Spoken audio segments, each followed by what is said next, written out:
Otep à tous, bien-aimés frères et sœurs. Donald Trump a déclaré il y a quelques jours que l'Ukraine pourrait devenir russe. Qu'est-ce que vous entendez par là? Que veut-il dire?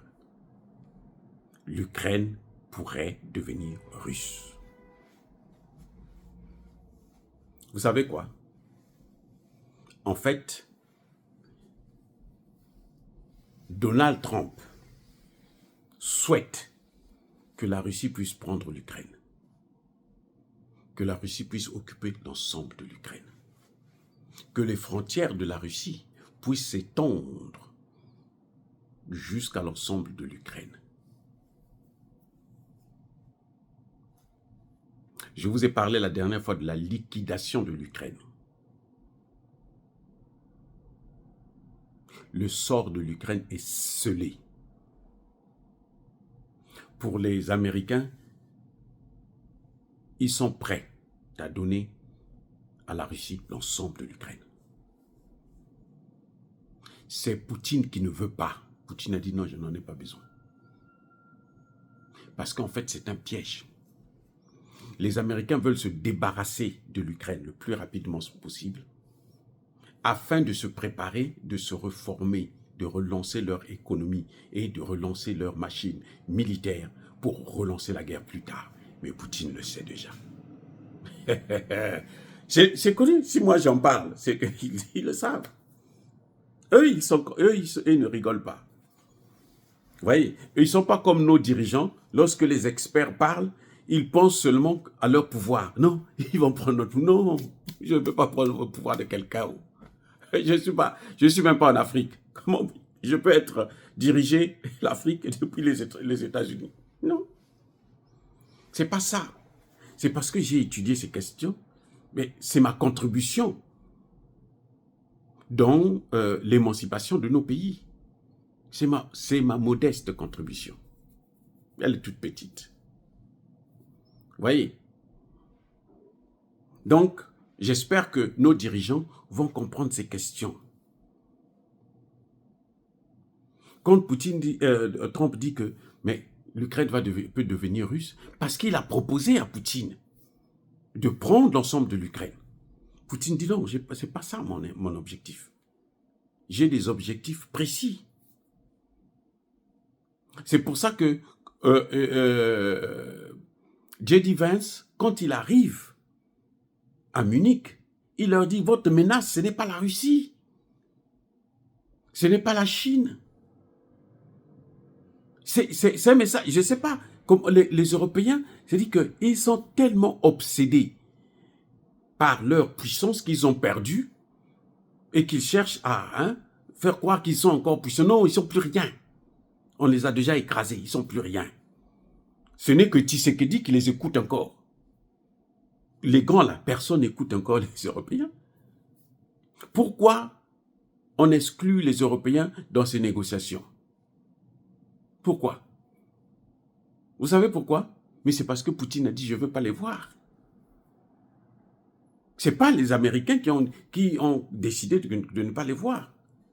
C'est même Poutine qui a dit « je ne veux pas négocier avec l'Ukraine, avec Zelensky, à moins qu'il y ait un autre président ». C'est pour ça que Donald Trump demande maintenant qu'on organise les élections le plus rapidement possible. Parce que lui, pour Donald Trump, il ne peut pas se relancer son économie et son industrie militaire si la Russie n'est pas là. Il y a des matières premières qu'il ne peut avoir qu'en Russie. Eh oui, les amis. Donc aujourd'hui, pour Donald Trump, il prie pour que Poutine revienne à de bons sentiments avec les États-Unis. Les Européens ont commis une erreur, mais alors fatale, puisque eux, ils avaient déjà dit, on ne discute pas avec Poutine, il faut lui donner une défaite stratégique. Mais ils ne peuvent pas. Ils ne sont pas réalistes, c'est-à-dire qu'ils prennent leurs rêves pour des réalités. Ils vendent pour eux, leur compétence, leur puissance, c'est sur la télé, LCI, TV5 et autres. Mais en fait, ils ne sont plus rien dans la réalité. Là. Il n'y a rien, c'est fini pour l'Europe. Et c'est difficile pour les États-Unis. Je vous ai dit que mais Trump voulait taxer les produits chinois à plus de 30%, entre 30 et 50%. Et qu'est-ce qu'ils ont fait? 10%. Les Chinois disent, ah bon, c'est comme ça? Moi, je veux taxer les vôtres aussi à 15%. Et la Chine est le premier acheteur des produits américains. Maintenant, Trump dit, bon, on va s'asseoir, on va négocier. On va régler ça par la négociation entre nous. Lui, la force, là, c'est avec les Européens et puis les Africains. Mais avec ni Poutine, ni Xi Jinping, il ne peut pas. Et il est obligé, vous savez, Trump avait dit, nos erreurs, à cause des sanctions, à cause de cette guerre, nous avons poussé la Russie dans les mains de la Chine. Donc, ils sont maintenant deux contre les États-Unis. Et Trump veut casser ça. Mais comme tu sais, vous savez plutôt, ben, les Russes, ils savent tout puisqu'ils ont déjà subi, ils connaissent le mensonge. Poutine a dit que l'Occident, là, c'est l'empire du mensonge. C'est pour ça que la tâche est très difficile pour eux. Vous voyez qu'il fait comme il fait avec le Canada, on va occuper le Canada, on va ceci. Il ne fait pas ça avec Poutine. Il ne fait pas ça. Parce qu'il sait qu'il est en position de faiblesse. Sur le plan économique, sur le plan militaire. Vous voyez? Donc, les amis, les pays africains, et notamment le cas particulier, celui de la RDC, c'est le moment de régler les comptes. C'est le moment de se débarrasser des Européens et même des Américains parce qu'en ce moment, ils sont tous en position de faiblesse. Les Américains écrasent les Européens parce qu'ils savent que s'ils veulent tirer les Européens avec eux, ça ne va pas marcher. C'est Poutine qui a dit, les Européens, là, ils ont dit qu'ils ne veulent pas négocier avec moi. Moi aussi, je ne veux pas négocier avec eux. Je ne veux pas les voir sur la table de négociation. C'est Poutine qui a demandé. C'est Poutine qui a dit que, mais Zelensky, là, il est illégal. Il devrait avoir des élections. Et Zelensky avait pris une loi à son Parlement pour dire que personne ne doit négocier avec la Russie. Donc moi, je ne veux pas négocier avec lui. Voilà le problème de Zelensky. C'est pour ça que les Américains le chassent. Mais les Américains eux-mêmes, ils ont un problème, c'est que sans la Russie, ils ne peuvent pas freiner, ne serait-ce que freiner la dédollarisation. Parce que je ne suis pas sûr que les Américains vont détruire les BRICS. Non, ce n'est pas possible. Les autres, ils sont pas bêtes. Les Russes ne sont pas bêtes. Les Chinois ne sont pas bêtes. La Russie et la Chine ont signé des accords, mais alors de coopération très très forte, où l'un doit soutenir l'autre quand il est en difficulté. Donc ils ne peuvent plus se séparer puisqu'ils savent que s'ils se séparent, les Américains vont devenir encore plus puissants. Pour maintenir l'Amérique dans une situation de bas niveau, d'une puissance sur les Européens et peut-être même les Africains, les pays qui vont se laisser aller, qui n'ont pas besoin de leur souveraineté, bien entendu, eh bien, il faut que la Russie soit toujours avec la Chine. Les amis. Vous avez vu, Trump a parlé à l'Afrique du Sud. L'Afrique du Sud a répondu. Qu'est-ce que Trump a fait? Vous n'avez pas vu qu'il l'a fermé? Il l'a bouclé, hein? Il l'a bouclé. Pourquoi? Parce qu'il a peur des BRICS. Sinon, mais il allait même demander une guerre. Sinon, je vais les attaquer.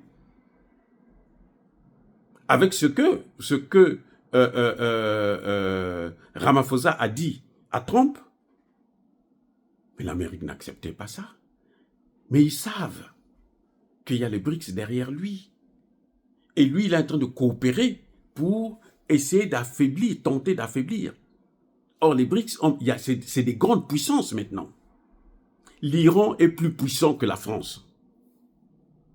L'Iran est plus puissant que la Grande-Bretagne. C'est les deux pays-là. Et ils ont un taux d'endettement qui est impossible. La France est même sous tutelle maintenant de l'Union européenne. Donc, pour nous, Africains, c'est vraiment le moment. Les Américains sont dépassés. Biden avait commis une grave erreur d'attaquer la Russie, de créer les conditions pour la guerre contre la... Parce qu'en fait, la Russie a juste dévancé, mais c'était l'Ukraine qui devrait attaquer. Ça allait se passer en 2027. Les Russes ont eu l'information, ils se sont dit non, avant qu'ils ne s'organisent bien là, on va déjà les mater. Et au même moment, la Russie a adapté son industrie militaire. Et a prouvé aux Américains que ce n'est pas parce que vous avez 850 000 milliards. Non, pas 850 000, 850 milliards de dollars, le budget de la défense américaine. Les Russes étaient à peine à 50. Ils sont montés là, ils sont entre 150 et 200. Mais ils ont déjà dépassé. Donc, vous voyez, c'est actuellement tout ce que les Russes veulent vis-à-vis de l'Amérique. Ils l'obtiennent. C'est-à-dire que si les Russes aujourd'hui, si Tshisekedi va vers les Russes, il n'y aura pas de conséquences. Parce que l'Amérique, ce n'est pas ça qu'il veut. L'Amérique, c'est que si le dollar continue à baisser là, hein, à se dévaluer, à se dédollariser, il ne pourra pas tenir en haleine des pays comme la RDC, même les pays africains là. Personne n'aura encore peur de l'Amérique. C'est pour ça qu'il est impératif pour l'Amérique de sauver le dollar. Or, l'Amérique ne peut pas sauver le dollar sans la Russie, sans la Chine. Donc, elle commence déjà par la Russie, et après, il y aura un sommet Russie, Chine, États-Unis. Les trois seulement. Il n'y aura pas d'Européens toujours. Ce sont les trois qui veulent gouverner le monde. Ils vont se partager le monde. Et si la RDC est déjà rentrée en contact, en liaison durable avec la Russie, ben, ils seront épargnés. Ils seront protégés par la Russie. La Russie va dire non, là c'est mon territoire. Si vous voulez aller, allez-y ailleurs. Vous voyez ce qui se passe exactement. La Russie a refusé de prendre l'Ukraine. Trump a proposé à Poutine, prends, moi je te donne ça. Mais après, dans les négociations, ils vont demander que Poutine les aide pour la dédollarisation. Donc Poutine ne veut pas aussi prendre ça, parce qu'il sait que c'est un piège. S'il prend ça, eh bien, après, les Russes, les Américains auront la possibilité de lui demander maintenant de chercher à le diviser avec la Chine. Ils s'appuient, ils veulent mettre des gros liens, des liens très importants avec la Russie pour que la Chine se dise que mais la Russie, on dirait qu'elle est en train de m'échapper, donc elle est en train de me trahir, donc il faut que je tire un peu ma distance. Or, la Russie et la Chine savent que les Américains, ce n'est qu'une stratégie, ils veulent relancer leur économie, mais ils ne peuvent pas le faire si le dollar continue à périr comme ça. Soyez bénis, abondamment bénis par le Dieu des Kémites et par nos ancêtres angélisés, mais que tous ceux qui persécutent le continent africain, le pillent, le déstabilisent, qu'ils soient noirs, blancs, chinois, arabes, juifs, indiens, qui qu'ils soient punis, maudits, foudroyés, neutralisés, écrasés, effacés par le Dieu des Kémites et par nos ancêtres angélisés. Vive l'Afrique éternelle, j'ai dit et j'assume.